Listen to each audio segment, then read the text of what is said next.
मैं हूं ताजमहल का कारीगर। आज मैं आप लोगों को दिखाऊंगा कि ताजमहल कैसे बना। तो चैनल को सब्सक्राइब कर लीजिए और वीडियो को पूरा देखें।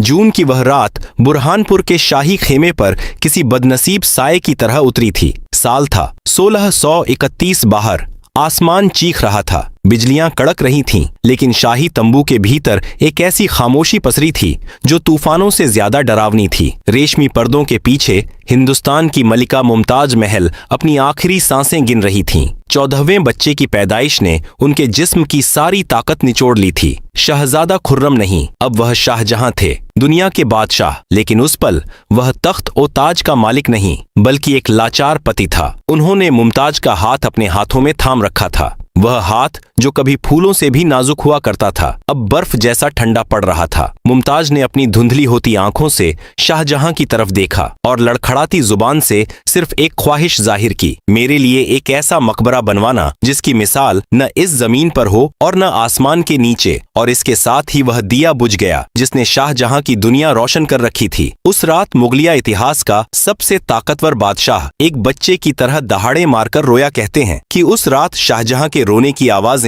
खेमे के बाहर पहरा दे रहे सिपाहियों के दिलों को भी चीर गई थीं। अगले 8 दिनों तक शाही खेमे का दरवाजा नहीं खुला। अंदर क्या हुआ यह कोई नहीं जानता, लेकिन 8वें दिन जब दरवाजा खुला और बादशाह बाहर आए तो देखने वालों की रूह कांप गई। वह शाहजहां जो हमेशा कीमती लिबासों और इत्र की खुशबू में सराबोर रहते थे, एक फकीर की तरह लग रहे थे। उनकी कमर झुक चुकी थी, आंखों के नीचे काले गड्ढे थे और दाढ़ी के बाल जो एक हफ्ते पहले तक स्याह काले थे, अब बर्फ की तरह सफेद हो चुके थे। गम ने इंसान को निचोड़ दिया था, लेकिन उस टूटे हुए इंसान के अंदर अब एक लोहे जैसा इरादा जन्म ले चुका था। वादा पूरा करना था। काफिला आगरा लौटा। अब सवाल यह था, वह अजूबा कहाँ बनेगा? बादशाह ने अपनी उंगली यमुना नदी के ठीक किनारे पर रख दी। यह एक ऐसा फैसला था जिसने उस वक्त के सबसे बड़े इंजीनियरों और वास्तुकारों के पसीने छुड़ा दिए थे। प्रधान उस्ताद कांपते हुए आगे आए। उन्होंने नक्शे को जमीन पर फैलाया और कहा, जिले इलाही गुस्ताखी माफ हो, लेकिन यमुना का यह किनारा एक धोखा है। यहाँ की मिट्टी दलदल है, सिर्फ रेत और पानी। अगर हम यहाँ कोई भारी इमारत बनाएंगे तो वह अपने ही बोझ तले जमीन में धंस जाएगी। यह जमीन ताज के लायक नहीं है। शाहजहां की पथराई आंखों में एक पल के लिए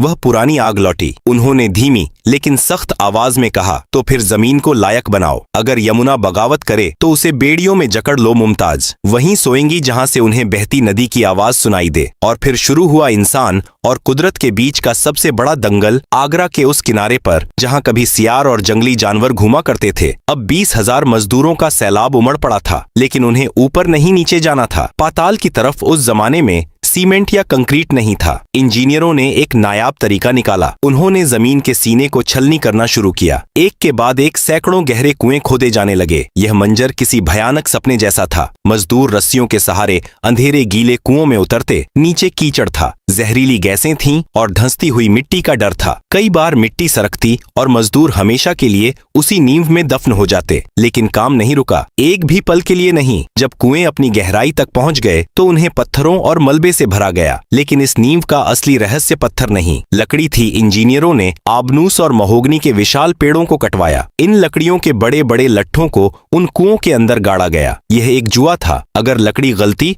तो ताजमहल गिर जाता। लेकिन यह एक वैज्ञानिक चमत्कार था। ये खास लकड़ियां जितनी ज्यादा नमी और पानी में रहती हैं, उतनी ही लोहे जैसी सख्त होती जाती हैं। यमुना नदी जो इस इमारत को डुबाने की दुश्मन मानी जा रही थी, उसे ही इंजीनियरों ने इस इमारत का रक्षक बना दिया। महीने बीतते गए। धूल और पसीने की बदबू ने इत्र के शहर आगरा को घेर लिया। नींव का वह चबूतरा अब जमीन से ऊपर उठने लगा था। यह सिर्फ ईंटों का ढेर नहीं था, यह एक जाल था जो किसी भी भूकंप के झटके को सहने के लिए तैयार किया जा रहा था। जब चबूतरा बनकर तैयार हुआ तो वह लाल बलुआ पत्थर की एक विशाल चट्टान जैसा लग रहा था। शाहजहां ने उस चबूतरे पर खड़े होकर यमुना को देखा। उन्होंने कुदरत की जिद को हरा दिया था। नींव पड़ चुकी थी, लेकिन बादशाह का जुनून यहीं खत्म नहीं हुआ। उन्होंने अपने वजीरों को बुलाया और एक ऐसा फरमान सुनाया जिसने शाही खजाने की रूह कंपा दी। यह इमारत लाल पत्थर की नहीं होगी। शाहजहां ने आसमान की तरफ देखते हुए कहा, यह पूरी इमारत नीचे से लेकर ऊपर गुंबद की आखिरी नोक तक सिर्फ और सिर्फ बेदाग सफेद संगमरमर की होगी। दरबार में सन्नाटा छा गया। उस दौर में सफेद संगमरमर इतना कीमती था कि उसका इस्तेमाल सिर्फ छोटी मोटी नक्काशी के लिए होता था। इतनी विशाल इमारत को पूरा संगमरमर से बनाना यह पागलपन था। यह पत्थर आगरा में नहीं मिलता था। यह 400 किलोमीटर दूर राजस्थान की जलती हुई गर्मी में मकराना की खानों में छुपा था। लेकिन शाहजहां के लिए अब कीमत का कोई मतलब नहीं था। उनके लिए यह पत्थर नहीं, मुमताज की रूह का लिबास था, और उस लिबास को लाने के लिए अब 1000 हाथियों की फौज तैयार की जा रही थी।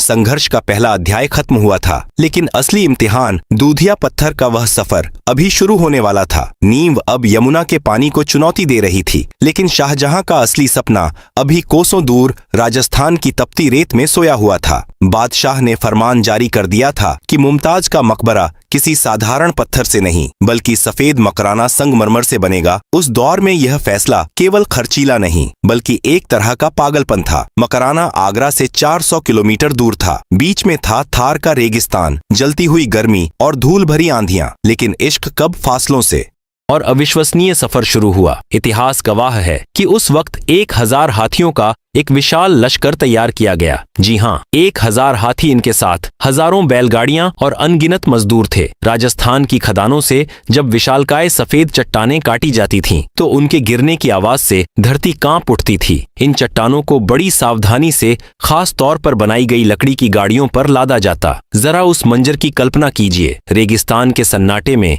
मीलों लंबा काफिला रेंग रहा है। पहियों की चरमराहट, बैलों की घंटियां और मजदूरों के लोकगीत। यह पत्थरों का सफर नहीं था, यह एक सफेद नदी थी जो रेगिस्तान को चीरती हुई आगरा की तरफ बह रही थी। एक एक पत्थर कई टन भारी था। अगर रास्ते में एक भी पत्थर चटक जाता तो महीनों की मेहनत मिट्टी में मिल जाती। यह सफर हफ्तों, कभी कभी महीनों तक चलता था। जब वह सफेद पत्थर आगरा की छावनी में पहुंचता तो उसे ऐसे छुआ जाता जैसे वह पत्थर नहीं बल्कि कोई मुकद्दस चीज हो। आगरा अब दुनिया का सबसे बड़ा कारखाना बन चुका था। फारस, तुर्की, बगदाद और समरकंद से बेहतरीन आर्किटेक्ट और कारीगर बुलाए गए थे। हर किसी के पास एक ही मकसद था, उस सफेद जिस्म को खड़ा करना। दीवारें उठने लगीं, मेहराबें आकार लेने लगीं, लेकिन जैसे जैसे इमारत की ऊंचाई बढ़ रही थी, एक नई मुसीबत सामने खड़ी हो गई। ऊंचाई, आज हमारे पास क्रेनें हैं, लिफ्ट हैं। उस वक्त पत्थरों को 200 फीट ऊपर कैसे ले जाया जाए? बांस और लकड़ी की मचान इतनी भारी इमारत का वजन नहीं सह सकती थी, वह टूट जाती। तब उस्ताद ईसा और उनके साथियों ने एक ऐसा फैसला लिया जिसने आगरा के लोगों को हैरत में डाल दिया। उन्होंने ताजमहल को बनाने के लिए उसे दफना दिया। जी हाँ, आपने सही सुना। इमारत के चारों तरफ ईंटों का एक विशालकाय पहाड़ खड़ा किया गया। यह एक रैंप था जो मीलों दूर से शुरू होता था और धीरे धीरे ऊपर उठता हुआ गुंबद तक जाता था। हाथी अपने भारी कदमों से उस ईंटों के रास्ते पर चलते और पत्थरों को ऊपर तक पहुंचाते। यह ढांचा इतना विशाल हो गया था कि उसके अंदर ताजमहल कहीं खो गया था। बाहर से देखने पर सिर्फ ईंटों का एक बदसूरत पहाड़ दिखता था, लेकिन उसके गर्भ में दुनिया की सबसे खूबसूरत चीज सांस ले रही थी। और फिर आया वह द्वार जिसने सबकी सांसें थाम दी, मुख्य गुंबद का निर्माण। यह इंजीनियरिंग की दुनिया का सबसे खतरनाक खेल था। 40 मीटर ऊंचा गुंबद, कोई लोहे का सरिया नहीं, कोई स्टील का ढांचा नहीं, सिर्फ पत्थर को पत्थर से जोड़ना था। गणित की एक छोटी सी गलती और अरबों रुपयों की यह इमारत श्मशान बन जाती। कारीगरों ने किश्तनुमा गुंबद बनाने की ठानी। उन्होंने पत्थरों को जोड़ने के लिए एक खास तरह का मसाला तैयार किया। यह कोई साधारण सीमेंट नहीं था। इसे बनाने के लिए दाल, गुड़, बताशे, बेलगिरी का पानी और झूठ जैसी चीजों का एक गुप्त मिश्रण तैयार किया गया जिसे सरूज कहा जाता था। यह मिश्रण सूखने के बाद चट्टान से भी ज्यादा सख्त हो जाता था। जिस दिन गुंबद का आखिरी पत्थर रखा जाना था, उस दिन पूरी साइट पर सन्नाटा था। न कोई हथौड़ा चल रहा था, न कोई आवाज। सबकी नजरें आसमान पर थीं। जैसे ही वह आखिरी पत्थर अपनी जगह पर बैठा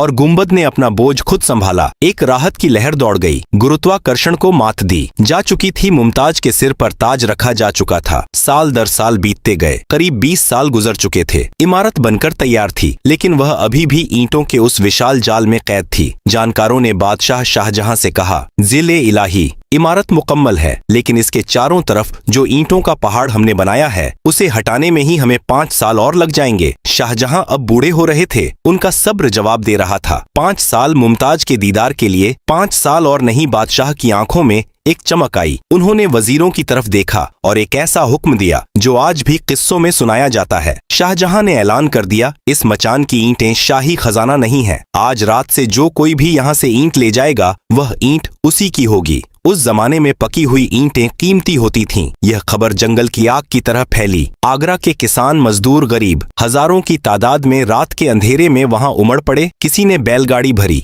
किसी ने सिर पर उठाया, किसी ने झोली में। पूरी रात आगरा जागता रहा और जब अगली सुबह सूरज की पहली किरण यमुना के पानी पर गिरी तो वह ईंटों का बदसूरत पहाड़ गायब हो चुका था और वहां खड़ा था वह बर्फ जैसा सफेद, बेदाग और इतना रोशन कि आंखों को यकीन न आए। ऐसा लग रहा था मानो खुदा ने जन्नत का एक टुकड़ा जमीन पर रख दिया हो। सूरज की रोशनी में वह सफेद संगमरमर सोने की तरह चमक रहा था। शाहजहां ने जब पहली बार मुकम्मल ताजमहल को देखा तो वह घुटनों के बल बैठ गए। उनका वादा पूरा हो चुका था, लेकिन क्या यह काफी था? नहीं। अभी तो इस सफेद कैनवस पर रंगों की बारिश होनी बाकी थी। अभी तो उन पत्थरों को बोलना सीखना था। अभी दुनिया की सबसे महंगी नक्काशी का जादू शुरू होना बाकी था, जो खजाने को खाली कर देगा लेकिन दुनिया को हमेशा के लिए अमीर कर जाएगा। वह सफेद ढांचा खड़ा हो चुका था, लेकिन बादशाह शाहजहां के लिए वह अभी भी अधूरा था। वह कोरा था, बिल्कुल एक सफेद कफन की तरह। बादशाह चाहते थे कि मुमताज की कब्र के आसपास ऐसे फूल खिलें जो कभी मुरझाए नहीं, ऐसे रंग हों जो कभी फीके न पड़े। और यहीं से शुरुआत हुई दुनिया की सबसे बारीक और सबसे महंगी कलाकारी की, जिसे हम पच्चीकारी या परचिनकारी कहते हैं। यह कोई पेंटिंग नहीं थी। पेंटिंग तो धूप